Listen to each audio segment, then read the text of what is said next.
Railway ने passenger train service operate करने के लिए प्राइवेट कंपनियों के लिए दरवाजे खोल दिए हैं।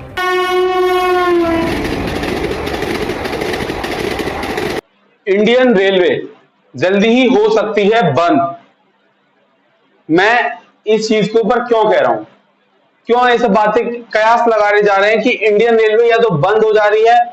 बंद होने से मेरा मतलब है कि एक तरीके से प्राइवेटाइजेशन की तरफ हम लोग जा रहे होंगे। इंडियन रेलवे प्राइवेट होती नजर आ रही होगी आपको। ये कुछ अडानी के नाम के पोस्टर्स भी देखने को मिल रहे हैं, मैं आपको स्क्रीन के आगे दिखा दूंगा। ये कुछ ऐसी देखी जा रही है जिन पे अडानी के नाम से ब्रांडिंग आ रही है और ये बढ़िया चल रही है। लेकिन इंडियन रेलवे जो अंग्रेजों के टाइम से आज तक चलती हुई आ रही है, हमारे देश की एक ऐसी कंपनी जो कि सबसे ज्यादा एम्पावरमेंट जनरेट करती है, क्यों आज वो बंद होने या फिर प्राइवेटाइजेशन की कगार पे आ गई है। गवर्नमेंट क्यों इंडियन रेलवे को अपने ऊपर एक बटन की तरह देख रही है। चलिए इन चीजों के बारे में समझते हैं और एक एक फैक्टर को आप लोगों के आगे मैं एक्सप्लेन कर रहा हूँ। क्या कुछ रीजंस हैं, क्या कुछ मेन रीजन है जिन्होंने इंडियन रेलवे को डुबा रखा है। तो इंडियन रेलवे का जो सबसे पहला जो रीजन है ना, जिसकी वजह से इंडियन रेलवे पिछड़ती जा रही है, वो है सेफ्टी कंसर्न। आप लोग दिल्ली मेट्रो और बाकी चीजों में ट्रेवल कर रहे होंगे, उसके मुकाबले आप लोग इंडियन रेलवे में ट्रेवल करके देखेंगे, आपको सेफ्टी में जमीन और आसमान का फर्क देखने को मिलेगा। इंडियन रेलवे के एक्सीडेंट और कोलैप्स की जो तादाद है वो 1990s के बाद एकदम सडन बढ़ती जा रही है और उसका रुकने का कोई हिसाब किताब है ही नहीं। काफी सारी कोलैप्स, काफी सारे बार ट्रेन पटरी से उतर जाती है, ट्रेनें कोलैप्स कर जाती हैं और बड़े से बड़े हादसे इंडियन रेलवे के थ्रू हो चुके हैं, जिससे लोगों का थोड़ा सा ट्रस्ट इशू इंडियन रेलवे को लेके हमेशा बना ही रहता है।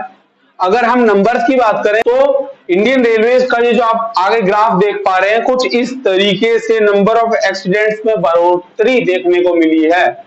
जबकि माना यह जाना चाहिए कि जैसे ही तरक्कियां होती जा रही हैं चीजें सेफ होनी चाहिए, लेकिन यहां पर डैमेज बढ़ रहा है, जिसमें से सबसे ज्यादा दिक्कत जो है मेंटेनेंस। चीजों को मेंटेन सही से नहीं करा जाता है, इवन वॉशरूम तक लोगों को ठीक नहीं मिलते हैं। मेंटेनेंस की झलक आपको वहीं से देखने को मिल जा रही होती है। इंडियन रेलवेज के अंदर ना वॉशरूम आपको सही से देखने को मिल रहा होगा। अगर आप लोग सेकंड क्लास या फर्स्ट क्लास एसी में ट्रेवल नहीं कर रहे हैं, आप नीचे स्लीपर क्लास में ट्रेवल कर रहे हैं, तो आपको चीजों की सुविधा कुछ खास देखने को नहीं मिलती है, ना ही अच्छा खाना देखने को मिल रहा होता है। ये सब चीजें तो हो गई थोड़ा सा मेंटेनेंस वाले पार्ट। अब इसके बाद बढ़ते हैं हम दूसरे पॉइंट की तरफ, जो कि है लो एम्प्लॉय प्रोडक्टिविटी। हाँ, ये बिल्कुल सही है कि जो गवर्नमेंट सेक्टर में जो एम्प्लॉयज होते हैं वो लोग as compare to private sector के प्रोडक्टिव कम होते हैं।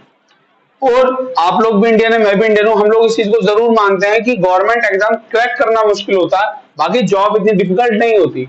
लेकिन वही लोग कहते हैं कि प्राइवेट जॉब में आपको रोज घिसना पड़ता है और रोज आपको बहुत ज्यादा मेहनत करनी पड़ती है। ऐसा क्यों होता है कि लोग गवर्नमेंट में जहां उन्हें पैसा ज्यादा मिल रहा होता है उसके बावजूद भी प्रोडक्टिविटी नहीं निकाल पाते हैं। चलिए वो तो समझ आता है, लेकिन उनमें भी लीस्ट प्रोडक्टिव की तरफ आप रेलवे को देखा जाता है। आप वहां पे देख रहे होंगे कि जो फूड सप्लाई वाले होते हैं वो लोग भी आपसे एक्स्ट्रा चार्ज कर रहे होते हैं, उसके बाद भी चीजें आपको इतनी अच्छी खाने की नहीं मिलती। और इसी वजह से इस गैप को भरने के लिए काफी सारे आउटसोर्स फूड प्लेटफॉर्म खुल गए हैं जो अब इंडियन रेलवे में सप्लाई कर रहे हैं, और कहीं ना कहीं ये उन सप्लायर्स की जॉब को खाने वाले हैं। ना केवल ये लोग, बाकी लोग भी, मेंटेनेंस टीम और अदर स्टाफ भी अपनी प्रोडक्टिविटी से काफी लीस्ट काम करके दिखा रहा होता है, जो कि इंडियन रेलवे के फाइनल आउटपुट में आपको देखने को मिल रहा होता है। बढ़ते हैं हमारे नेक्स्ट पॉइंट की तरफ, जिससे आपके कॉन्सेप्ट और ज्यादा क्लियर हो जाएंगे, आपको और डिटेल से समझ आ रहा होगा कि भाई क्यों ये इंडियन रेलवे एक टाइम पे आके खत्म होने की कगार पे पहुंच जाएगी या तो प्राइवेट हो जाएगी, और ये हकीकत है। तो बढ़ते हैं हमारे अगले पॉइंट की तरफ, जो कि है कि रेलवे को लोग बाग एक सोशल सर्विस की तरह भी ज्यादा देखते हैं। हाँ, ये देखा जाता है कि आपने भी देखा होगा कि रेलवे जो आपसे किराया ले रही होती है वो बहुत कम होता है एज कंपेयर टू आप किसी और पब्लिक व्हीकल से ट्रेवल कर रहे होते हैं। और वहीं अगर रेलवे उसमें थोड़ा सा भी चेंज करती है तो लोगों को वो बहुत ज्यादा देखने को मिलता है। और रेलवे को कहीं ना कहीं, रेलवे कमर्शियल चीज है जिससे सरकार को प्रॉफिट लेना है। बट रेलवे को एक सोशल सर्विस की तरह भी ज्यादा देखा जाता है। लोगों का ये मानना है कि भाई ट्रेन है तो सस्ती ही होनी चाहिए, ट्रेन के लिए हम महंगा पे क्यों कर रहे हैं। एक लार्ज नंबर ऑफ जनता जो है, जो एजुकेटेड थोड़ी सी कम है, जिसपे पैसा थोड़ा सा कम है, वो ट्रेवल करने के लिए प्रेफरेंस रेलवे को दे रही होती है। अब वो उस चीज में इन चीजों को कई बार सेक्रीफाइस करने को राजी हो जाती है, चाहे वो उसकी सिक्योरिटी हो, चाहे अदर चीजें हो। बट उसके सेक्रीफाइस के पीछे जो रेलवे को लॉस होता है वो अपनी जगह है ही है, वो कंसिस्टेंट लॉस है और उसकी भरपाई नहीं करी जा सकती, जिसकी वजह से भी रेलवे सफर कर रही है इन चीजों से। Last but not the least, free travels. हाँ, रेलवे के अंदर फ्री ट्रेवल नाम की भी एक बहुत बड़ी दिक्कत है। कितने भी टिकट चेकर इंप्लीमेंट करा लो, बट रेलवे के अंदर कहीं ना कहीं ये फ्री ट्रेवल के नाम से लोग बहुत ज्यादा ट्रेवल करते हैं। और आप लोग देखेंगे कि कई सारे एक्टर्स, कई सारे लोग वो उसे ग्लोरीफाई करके बताते हैं कि हम लोग अब सक्सेसफुल हो गए, एक टाइम पे हम रेलवे में फ्री में ट्रेवल करा करते थे।